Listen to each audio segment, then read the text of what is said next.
वक्त पाकिस्तान के अंदर भी जो रजीम इन पावर है, हुकूमत में है, वो एक्सपेक्ट की जा रही है कि वो मोदी जी साहब की तरफ प्यार का हाथ बढ़ाएंगे। हालांकि कई और मसाइल आ चुके हैं अगले दिन जो कश्मीर में हुआ है, उसके कई क्वेश्चन जो है इस वक्त उठ रहे हैं, लेकिन मेरे ख्याल में ये it's not, state has nothing to do with it. क्योंकि मैं स्टेट के साथ पाकिस्तान को भी मुसलसल स्टडी करता हूं, वॉच करता हूं सिचुएशन को। देखें, एलिमेंट हैं, पाकिस्तान खुद दहशतगर्दी का जो है वो विक्टिम है, चाहे वो किसी तरफ से भी हो। आप टीटीपी देख लें, दूसरे और बलूचिस्तान में आप देख लें, तो मैं नहीं समझता कि इसमें कोई स्टेट स्पॉन्सर एलिमेंट होगा जो कश्मीर में हुआ है, बल्कि my heart goes for the victims. मैं बल्कि कल परसों से दोस्तों से कह रहा था, आए मिलकर दुआ करें। जो 10 लोग मारे गए हैं वो किसी के बच्चे हैं, किसी के बाप हैं। 10 माओं के लड़के मारे गए हैं, उनके लिए दुआ करें।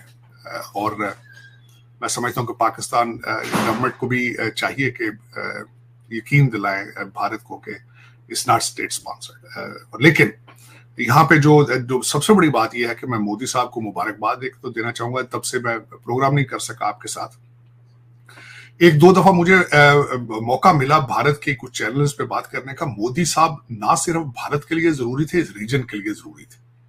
इस रीजन की स्टेबिलिटी और इस रीजन के अंदर जो भारत का मुकाम मोदी साहब के दौर में बना है, उसके लिए जरूरी था कि ये एक प्रोसेस है वो जारी रहता। यहाँ पे अगर बीजेपी इलेक्शन हारने से मुराद मैं ये नहीं कहता कि अगर वो गवर्नमेंट बनाने के काबिल ना होती और 10 पार्टियां मिलकर गवर्नमेंट बनाती तो भारत आगे जाने के बजाय 20 साल पीछे चला जाना था। और उसमें जो एक प्रोसेस प्रॉस्पेरिटी इस रीजन में आई थी, स्टेबिलिटी आई थी, वो दाव पे लग जानी थी। मैं इस पे समझता हूं कि मोदी साहब was key important person to play a role. जिस तरह कहते हैं मोदी जी 3.0 आ चुका है। ना सिर्फ उन्होंने ओथ ले लिया है, उनकी कैबिनेट ने ओथ ले लिया है। मैं बड़े तफसील से लोगों के नाम देख रहा था, उसमें बड़े बड़े स्ट्रांग लोग हैं उसमें।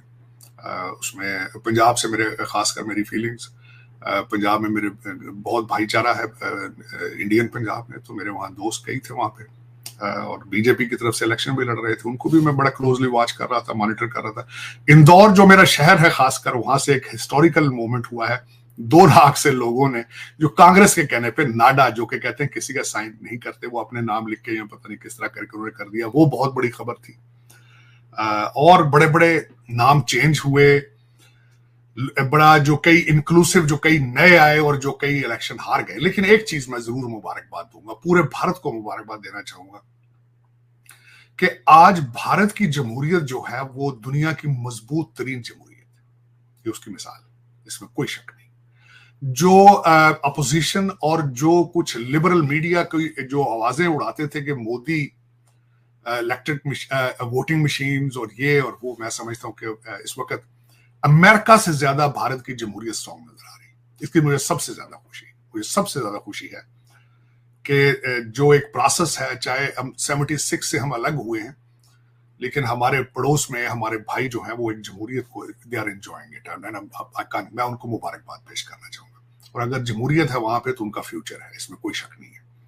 क्योंकि उनकी आवाजें सुनी जा रही हैं, उनके मसाइल जो हैं वो अपनी असली जगह पे पहुंच रहे हैं। जो लेजिस्लेटिव असेंबली है वो उनकी मर्जी के मुताबिक आगे बिहेव करेगी, चाहे जिस तरह भी हो। यूपी के अंदर चेंजेस आई हैं, और कई चेंजेस आई हैं, लेकिन मैं बहुत खुश हूँ। मेरे ख्याल में सेलिब्रेट करना चाहिए पूरे रीजन को कि जमहूरियत, डेमोक्रेसी स्ट्रांग इन इंडिया। एक तो मेरी ये फीलिंग्स थी, मैं चाह रहा था इस पर बात करूं। दूसरा, कई लोग बात करते हैं, जो मीडिया देखें जितने मुंह उतनी बातें। कुछ लोग कहते हैं अब गाड़ी के 3 ड्राइवर होंगे, मैं नहीं इस पे मानता। 2 उनके पास कैबिनेट की सीटें दी गई हैं, 1 सीट दी गई है। ज्यादातर कैबिनेट मेंबर जो है वो बीजेपी के ही होंगे। और उसके बाद कुछ लोग कहते हैं कि एग्जिट पोल जो है उसका होना फेल हो गया है। भारत की डेमोक्रेसी इतनी मैच्योर नहीं है जितनी अमेरिका की है। मैं इस पे डिसएग्री करूंगा। एग्जिट पोल को एक पैमाना नहीं समझना चाहिए जमहूरियत को नापने के लिए। उसकी वजह यह है, इस वक्त अगर देखा जाए तो एक प्रेसिडेंशियल कैंडिडेट है, उसके ऊपर 90 से ज्यादा केसेस हैं। यहाँ पे डोनाल्ड ट्रंप की बात कर रहा हूं। आपने देख लिया होगा कि हमारे जो सिटिंग प्रेसिडेंट है और जो प्रेसिडेंशियल कैंडिडेट है बाइडेन, उनकी हालत आपने देख ही रही होगी। डी डे पे आप गए थे फ्रांस, और उन्होंने पैम्पर में ही पेशाब कर दिया है, और उसको मुसलसल हमारा मीडिया डिनाई कर रहा है। और ये उनके हालात हैं इस वक्त। अल ऐलान हर बच्चा जानता है अमेरिका का कि बराक हुसैन ओबामा अमेरिका की एस्टेब्लिशमेंट को पिछले 12 साल से चला रहे हैं। आज बात किसी से मैं कर रहा था आज सुबह, क्योंकि मैं खुद एक पॉलिटिकल वर्कर हूं, तो किसी ने कहा डोनाल्ड ट्रंप आएंगे तो सारा कुछ ठीक हो जाएगा। मैंने उससे डिनाई किया। डिसएग्रीमेंट की बात यह है कि जो ख्वाब उन्होंने ओबामा ने इस वक्त कौम के बच्चों को दे दिया है टू हेट अमेरिका, बजाय आगे जाने के उनको स्लेवरी पे रोक कर दिया है, उनको लीगलाइज वीड करके दे दिया है, और साथ ये कह दिया है कि मैथ नहीं पढ़ना, math is resist. Donald Trump साहब आके 4 साल में वो माइंडसेट किस तरह चेंज कर लेंगे? और दूसरा, जो कुछ जितने एक्टिविस्ट, दुख वाली बात यह है कि ये सियासत के अंदर एक्टिविस्ट का आके लीड करना क्या काम है। मैं आपके देखने वालों को ये कहूंगा कि वो जरा चेक करें कि टोनी बिल्किन कौन है। Tony Blinken is not a politician, activist है। तो इसी तरह के एक्टिविस्ट बराक हुसैन ओबामा साहब ने department of justice, FBI, state department, CIA के अंदर प्लांट कर दिए पिछले 12 साल से। वो कर रहे हैं मुसलसल।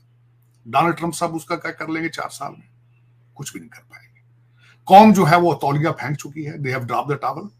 वो आगे जाना नहीं चाहती। वो स्लेवरी के ऊपर रुक चुकी है। वॉशिंगटन DC के अंदर एक बहुत बड़ा एक मॉन्यूमेंट है, जेफरसन मेमोरियल, उसको गिराने की एक मूवमेंट शुरू हो चुकी है। जॉर्ज वॉशिंगटन, जिसको कहा जाता था कि अमेरिका का फादर है, उसको इस वक्त व्हाइट लिबरल और ब्लैक्स जो है उसको फादर ऑफ द नेशन कहने से इनकारी है। वो कहते हैं he was a slave owner. हालांकि उस वक्त हर दूसरा गोरा स्लेव ओनर था, बल्कि अगर हिस्ट्री देखी जाए तो यहाँ पे कई अफ्रीकन अमेरिकन काले भी थे जो स्लेव ओनर थे। उस वक्त का ट्रेड था। स्लेवरी आज भी अफ्रीका और दूसरे ममालिक में चल रही है। लेकिन बराक ओबामा जो माइंडसेट इस वक्त दे चुके हैं लोगों को, वो लोग उसके ऊपर जो है रुक चुके हैं। They won't be able to move forward. मैं मुसलसल अपने ब्लॉग्स में ये बात करता हूं। आज वॉशिंगटन DC से अगर भारतीय टेक्नोक्रेट्स निकाल दिए जाएं तो एक दिन के अंदर अमेरिका बैंकरप्ट हो जाएगा। वो टेक्नोक्रेट कौन है? वो अजय बंगा है, वो माइक्रोसॉफ्ट वाले हैं, वो गूगल वाले हैं, वो फेडेक्स वाले हैं। हर बड़ी कंपनी का CEO जो है भारतीय है। बल्कि यहाँ पे एक आजकल ये कहा जाता है ओपनली कि अगर भारतीय CEO नहीं होगा तो ये कॉर्पोरेशंस नहीं चल पाएंगे। तो इसका क्या मतलब है कि इनका फ्यूचर जो है is relying on somebody else. They can not move forward. दुख से कह रहा हूं, क्योंकि उसकी वजह यह है कि मैंने 36 साल 36 ईयर्स अपनी किश्तियां जलाकर आया था, और अपनी आंखों के सामने इस सारी बर्बादी देख रहा हूं। मैं घर से निकलता हूं, आरजू सारा दिन मरवाना की वीड की स्मेल आती है, चाहे वो हाईवे हो, चाहे एयरपोर्ट हो, चाहे कहीं भी हो। जहाज उनके दरवाजे खुल रहे हैं, गिरते फिर रहे हैं, ट्रेनें इनकी रुक रही हैं, कोई पूछने वाला नहीं। वर्क फ्रॉम होम आज तक चल रहा है। आज तक फेडरल डिपार्टमेंट के कई ऐसे फेडरल ऑफिसेज हैं जहां उनके ऑफिसेज बंद हैं, और सारे के सारे एम्प्लॉय आज भी घर से बैठ के काम कर रहे हैं। बल्कि नया ट्रेंड है कि अगर उनको कहा जाए कि दफ्तरों में वापस आए तो वो कहते हैं यू आर रेसिस्ट, हमें घर से काम करना है, और घर से काम नहीं होता। ये सारी दुनिया बिल्कुल। लेकिन उसमें देखें, इस वक्त अगर देखा जाए तो अमेरिका की सलामती के लिए सबसे बड़ा खतरा जो है रशिया और चाइना का अलायंस है, और वो अलायंस स्ट्रॉन्ग है। वो अपना नया फाइनेंशियल सिस्टम बनाने की तैयारियां कर रहे हैं। कर लेंगे तो ये खत्म हो जाएंगे, डॉलर सड़कों पे उड़ेंगे। ब्रिक्स जो है वो अपनी करेंसी बनाने के लिए तैयार है। वो बना लिया तो ये उठते फिरेंगे, इनके हालात खराब हो जाएंगे। दूसरा, जो पहले सुना जाता था पेट्रो डॉलर, क्योंकि डॉलर की ट्रेड, ऑयल की ट्रेड सारी डॉलर में होती थी। अब वो पेट्रो युआन के नारे लग रहे हैं। पहले जहां कैंप डेविड के अंदर कॉन्ट्रैक्ट होते थे, अब वो बीजिंग में हो रहे हैं। उसकी मिसाल सऊदी अरेबिया और ईरान की है। उसके बाद देखा जाए तो इस वक्त हमास और हिजबुल्लाह ये भी जाके मुलाकातें बीजिंग में कर रहे हैं। और यहाँ पे ना ओबामा साहब को परेशान है, और बाइडेन साहब का तो मैंने बताया है कि वो अगले दिन स्टेज पे चढ़े DD पे फ्रांस में, तो उन्होंने अपने पैम्पर के अंदर ही पेशाब कर दिया। उनके तो हालात ही है। तो देखें अब आने वाले दिन क्या लेकर आते हैं। इसमें एक चीज है, India strong, India will rise more stronger. Modi साहब आए हैं, वो इंडिया को नेक्स्ट लेवल पे लेके जाने की तैयारी पहले ही कर रहे थे, बल्कि वो 2027 2047 तक सोच रहे हैं। He is nationalist and I am glad कि he is in power again. मैं उनको भी मुबारकबाद देना चाहूंगा और हर किसी जो हमारे भारतीय दोस्त ने वोट डाला है, अब मैं उनको मुबारकबाद देना चाहूंगा कि आपकी वजह से जमहूरियत स्ट्रांग है उस रीजन के अंदर। काश मैं जहां आप बैठी हैं, जहां जो मेरा मादरे मुल्क मेरी मादरे मिल्लत है, वहां पे भी इसी तरह की जमहूरियत हो। मैं बल्कि ना सिर्फ मोदी साहब को, मैं राहुल गांधी को भी देखें, 3000 किलोमीटर वो पैदल चले हैं, जो उन्होंने जो वॉक की थी। कोई पाकिस्तान के अंदर कोई ऐसा लीडर है मौजूद जो 3000 किलोमीटर पैदल चल के देहातों में जाके उनके मसाइल को सुनने की ताकत रखता हो? हमारे ब्रिटिश एजेंट हैं, हमारे जितने इस फॉरेन रोलर हैं, वो लंदन से आते हैं, सोच भी नहीं सकते एयर कंडीशन कमरों से बाहर निकल सकते। पाकिस्तान के 3 बार के प्रधानमंत्री रहे नवाज शरीफ ने पीएम नरेंद्र मोदी को तीसरी बार शपथ के लिए बधाई दी है। तो भारतीय प्रधानमंत्री ने पाकिस्तानी नेता को ये साफ कर दिया कि भारत के लिए पहले नागरिकों की सुरक्षा है। वैसे तो पाकिस्तान के प्रधानमंत्री शहबाज शरीफ ने भी पीएम नरेंद्र मोदी को बधाई संदेश भेजा था, लेकिन उनके बड़े भाई नवाज शरीफ के संदेश में गर्माहट ज्यादा थी। पीएमएनएल मुखिया नवाज शरीफ ने एक्स पर लिखा, तीसरी बार प्रधानमंत्री बनने पर मोदी जी को मेरी हार्दिक बधाई। हाल के चुनाव में आपकी पार्टी की सफलता आपके नेतृत्व में लोगों के विश्वास को दिखाती है। इसके साथ ही उन्होंने भारत से दोस्ती की पहल भी की। पीएम नरेंद्र मोदी ने लिखा, भारत के लोग हमेशा शांति और सुरक्षा तथा प्रगतिशील विचारों के पक्षधर रहे हैं। हमारे लोगों की भलाई और सुरक्षा को आगे बढ़ाना हमेशा हमारी प्राथमिकता होना चाहिए। पीएम मोदी का ये संदेश साफ बताता है कि मोदी 3.0 में भी भारत का रुख यही रहने वाला है कि पाकिस्तान को अगर भारत से दोस्ती करनी है तो उससे पहले आतंकवाद और आतंकवादियों को पालना बंद करना होगा। नवाज शरीफ के पीएम मोदी को संदेश दिए जाने के बाद पाकिस्तान में सोशल मीडिया पर बहस छिड़ गई है। नवाज के समर्थकों ने इसे एक राजनेता वाला कदम बताया, तो अन्य ने मौजूदा जमीनी हकीकत को नजरअंदाज करने के लिए उनकी आलोचना की। इसके पहले पाकिस्तान के प्रधानमंत्री शहबाज शरीफ ने अपने संक्षिप्त में लिखा, नरेंद्र मोदी को प्रधानमंत्री के रूप में शपथ लेने के लिए बधाई। इसके जवाब में पीएम मोदी ने भी सामान्य धन्यवाद दिया था।